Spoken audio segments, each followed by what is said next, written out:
Friends, in a certain city, a politician was running for office, and he advertised for volunteer workers. There were so many young women appeared for the job as volunteers that there was a near riot. Were they interested in politics? No. The first question they asked was, how many men have appeared? They were part of the lonely young women of this great city. And then I know of an old woman who stays up every night until 12 o'clock to hear the announcer say, "We are now signing off. Good night, and have a good sleep." That relieves her of her loneliness. There was really and truly, a woman wrote to me and told me that my program was the only one to which her cat ever listened. So our subject tonight has to do, to some extent, with loneliness. It affects all ages. Children are lonely. 5 million of them belong to divorced parents in this country. Boys get lonely. That's why they join gangs, because they get power which they do not individually have. Young girls are lonely when they get a pimple on the nose. Older girls are more lonely still when the boy treats them as a glass, throws the glass aside after he has taken the drink. They find then that they're just a replaceable part in the great erotic IBM machine. Their loneliness increases. Then there's the loneliness of leadership, being the top man on the totem pole. There's the loneliness of being at the bottom of the totem pole, because you're just one of the masses. You're apt to lose your personality. The loneliness sometimes of marriage, where all the jokes have been told. There's no new event to narrate. And it's the terrible solitude of being alone together. And then even when it does remain fine and noble and rich, even in moments of greatest unity, there is a feeling of apartness after such an ecstasy. One hopes to completely submerge oneself, and yet one finds oneself back again. The hypochondriacs, of course, are lonely. And so we were asked to talk on this program about this subject of loneliness. And I'm going to give, after these facts, which we've just narrated, I'm going to give first the causes, and then I'm going to suggest some remedies. Now, I didn't know whether to use the blackboard or not. My angel is here, and I cannot think of any diagram that I could use. Just write causes on the board. So I'm afraid I will not be able to use my angel, but just before I came on the program, he wanted to know if I would play a game of golf with him tomorrow. And I told him that I was not old enough for golf because I play tennis twice a week. When I get old, I am going to play golf, and I'm going to have a wagon, too, to take me around from hole to hole. But he was telling me that the other day he was playing golf, and he drove off 225-yard hole it was, and the ball went right into the cup. And he looked up to heaven and he said, "Dear Lord, let me do this by myself." He's not a lonely angel, as you see.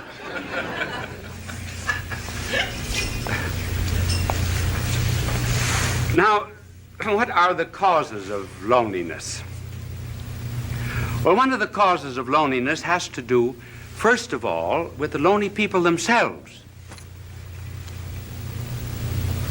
And another reason why they are lonely is because of people who are not lonely. First of all, on account of the lonely themselves. They want to be loved too much. They want to love, to be loved. Now, there's nothing wrong about wanting to be loved, because we're all Stradivarius violins without bows. I didn't mean that pun. We are... one of the difficulties of an unprepared, unscripted play. And we're cups without saucers. We are to be complimented. But the deep loneliness of which we are speaking comes from an excessive desire to be loved. The more I want to be loved,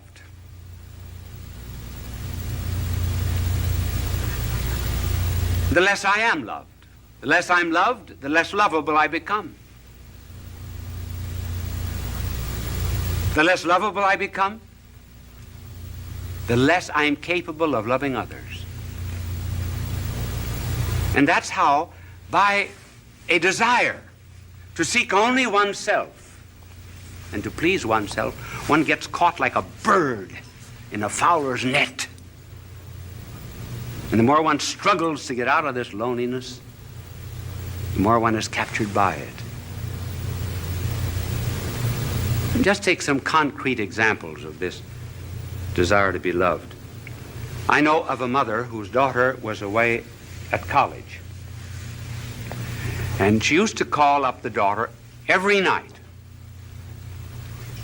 Would keep the daughter on the phone for an hour and protested to the daughter that she was not appreciated as she should be. And because other girls in this college wanted to use the phone, she said to her mother, "Mother, I'm forbidden to use the phone anymore." One day, the superintendent had sent for her, and she was unable to answer the phone, and she told her mother, "Send someone to answer the phone for her." The mother said, "This is the end." And she refused to see her daughter again. Thus, by wanting too much to be loved without loving, one loses even the love that one seeks. And then there was a fiancée. She used to. I wonder if any of you young women in the audience ever do that. Do you know what she would do? She would write down in a book every time the boyfriend called how long he spoke. She also wrote down how often he wrote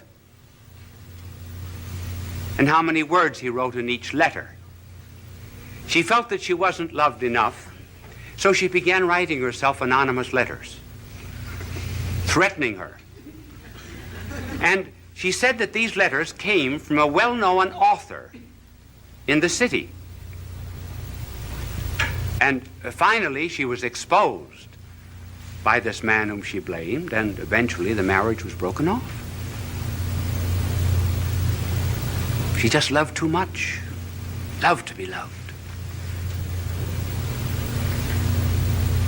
And then there was the wife who felt that her husband was paying no attention to her, insisted that he stay away from work. She wanted to go to a picnic, wanted to go to the beach, and he found excuses many times, and finally he lost his job. The marriage broke up. So one of the principal reasons of loneliness, therefore, is this egotism which seeks only oneself. And you can already see the cure anticipated by the mere fact that we mention this cause. But then there's another cause of loneliness, and that's on the part of the people who are not lonely.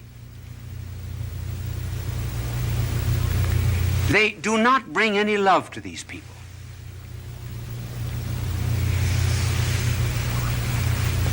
Do you know what we should do? We should really concentrate a great deal on certain types of people. We should concentrate on the unfortunate, on the poor, on the socially disinherited, on the unloved, particularly the unloved, and on the ugly. And we bring love to them. We put love into them. Then they become lovable. Now, for example, you are very lovable to God. Did you know that?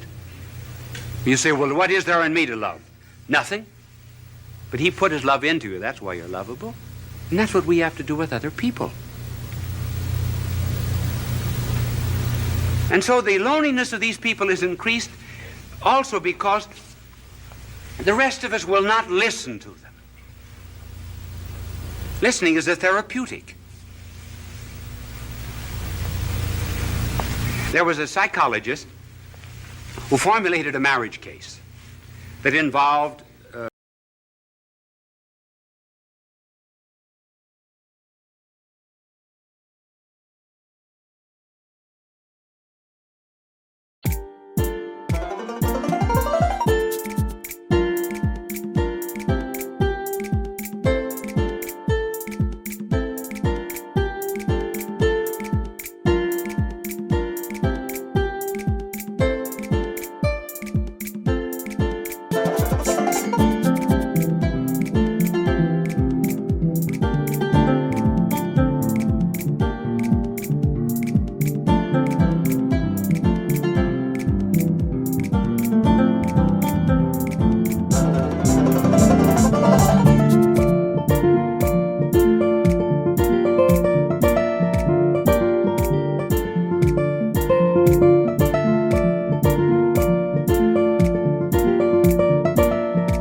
sexual, financial, social, and legal complications.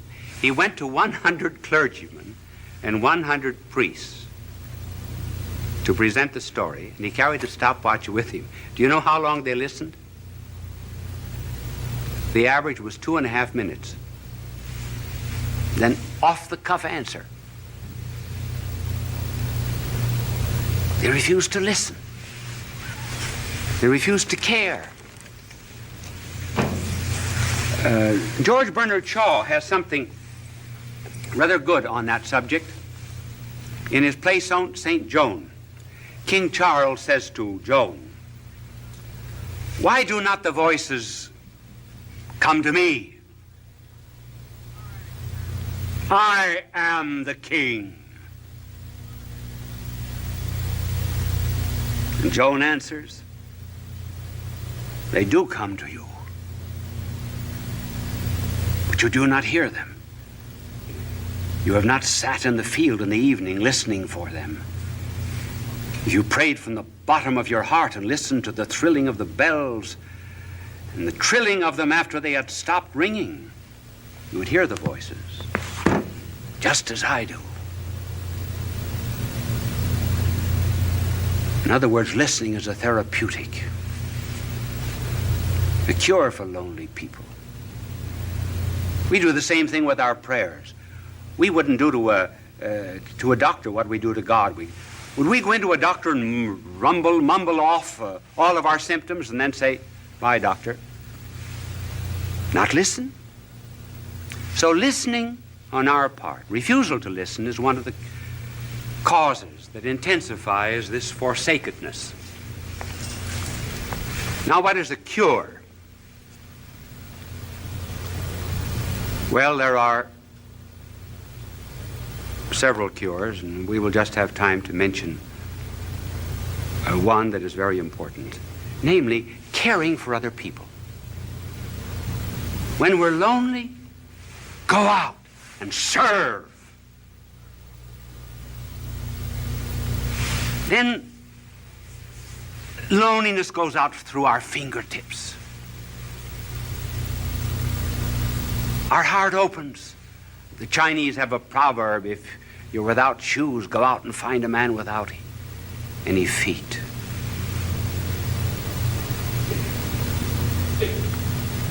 Caring for others. I remember when I first went to Europe to study,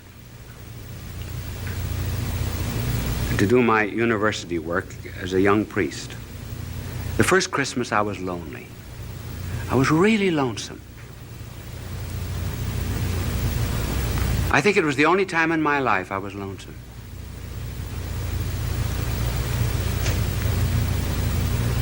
What would I do? So I went to someone in the city of Louvain and asked for a list of the worthy poor, and I went to this particular alley. It was the wrong address, actually. I got into Rat Alley. And when the door opened, there, earthen floor, was a blind father at a stove.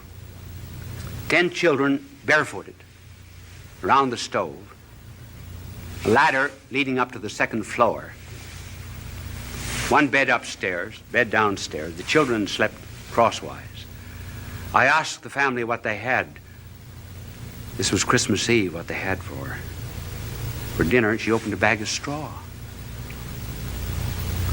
The children had no sabots, no wooden shoes. I took care of them for 4 years while I was studying at the university. Got them jobs, rehabilitated them. I felt at times perhaps they were drawing on me. But do you know that the day that I went up for my examination as a professor at that university, as I went in at 9 o'clock to face 200 professors, I saw the whole family coming down the street. I asked them where they had been, and they said, "For the last 2 days, we've been at a shrine praying for you that you would pass the examination." We walked all the way back. I was never lonesome again. That's the cure. helping the neighbor. But here's something to remember, too. We think we should not be lonely. In this age of psychiatry, there are 2 or 3 conclusions that our world has drawn which are false. One is that we should never have a tension. Certainly we have tensions. We must have them. We've got body and spirit, and they go in opposite directions. They have 2 different landing fields. Certain tensions are normal. If we didn't have them, we would be abnormal. And then we're lonesome. Sure. There's a metaphysical loneliness. Perfection is not here. This is not our home.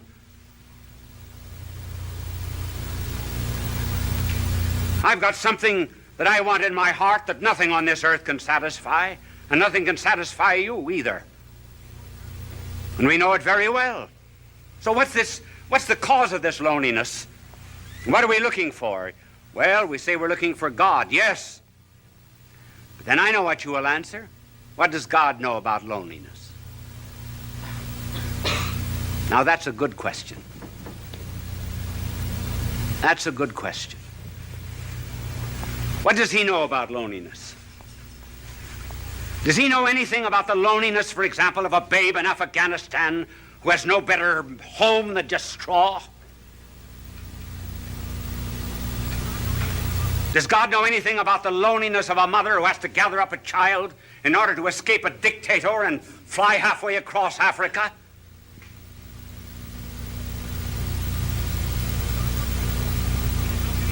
Does God know anything about the loneliness of a man that's born on the wrong side of the tracks? Who's isolated socially from people simply because his hands are calloused with common labor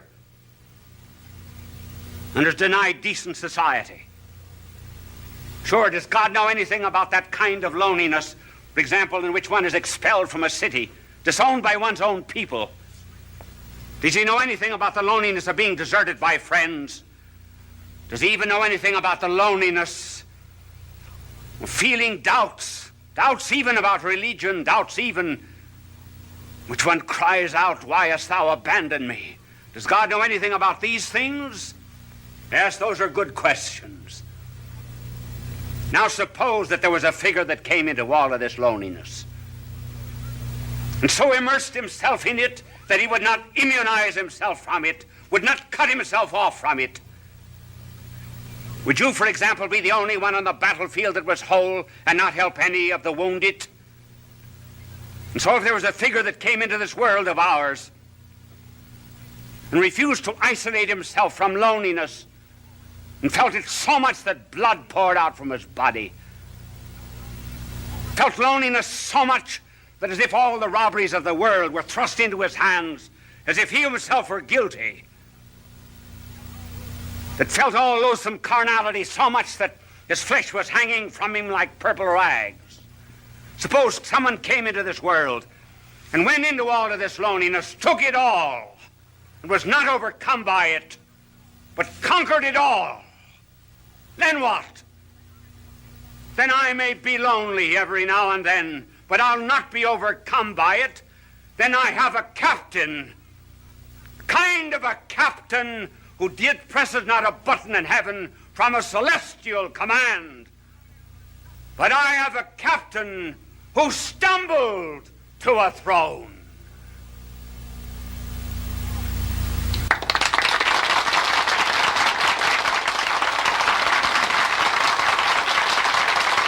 Bishop Sheen will return in a moment. Did that telecast seem a little short to you? Actually, I was just informed that we were 1 minute short. Now, I have a clock before me over there, and I keep my eyes on it. But this clock here was right. I finished 3 seconds before the time. But up in the control room, that celestial command that I just talked about, they figured it wrong by 1 minute. So they asked me if I could, instead of coming out for a very brief closing, come on and talk to you for a minute and a half. Now, you are put to the test. If that telecast seemed very short, you are enjoying it. We would say time passed like anything. If you were not enjoying it, it seemed very, very long. As a matter of fact, this minute and a half will seem interminable to you. Now, I want to tell you, my good people, that I have to leave you now. Are you a bit lonely? I am. I'm lonely too. Bye now, and God love you. Fulton J. Sheen is indeed a man for all seasons. He walked a paced beat, allowing us to glimpse his nature and ponder its worth and to enjoy its presence. Bishop Sheen authored over 90 books. He broadcast countless radio and television programs and ministered in many parts of the world to people of every belief. As he said many times, it is not a unity of religion we plead for, but a unity of religious people. We may not be able to meet in the same pew, but we can meet on our knees. The bishop wrote 94 books, recorded countless radio shows, and appeared on hundreds of network and syndicated television programs. His legacy is... And when they finally came up to the front row, where I could see them very well, I leaned over and I said to one of them, I said, "What's the idea of taking up a collection during this lecture?" He said, "To get better speakers for next year."